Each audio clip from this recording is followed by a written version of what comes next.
Tunghayan, Kim Chiu na bastos habang nagpe-perform at sumasayaw. Tunghayan.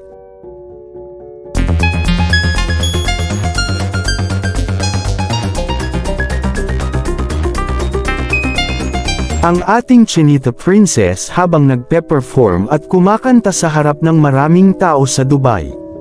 Masayang umaawit kasama ang mga lalaki sa likod nito na parang mga Pilipino rin. At nagkataon na parang isasayaw si Kim Chiu ang ating Chinita Princess. Nang isa-isa, at unang lumapit ang lalaking naka-sweater. Naka-sweater na black na tila naman ay may itsura. At nang hinawakan ng lalaking ito ang bewang ni Kim Chiu.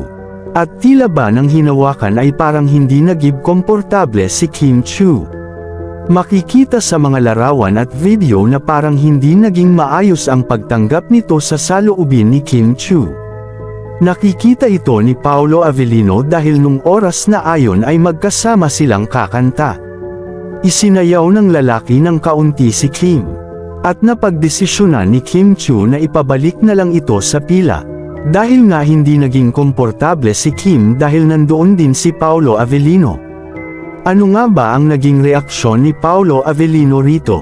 Bagamat nagbigay pahayag si Kim na nandun lamang daw sila para suportahan si BC o si Paolo Avellino. Sabi pa nga ng isang netizen hindi daw naging komportable si Kim sa lalaking iyon, komportable lang daw si Kim na hawakan ang kanyang bewang kung si Paolo Avellino.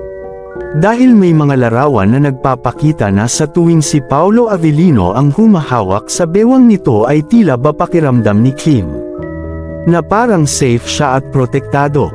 Kasama si Paolo Avellino. Naging bali-balita rin sa social media ang pagsasama ng dalawa mag-jogging sa Dubai.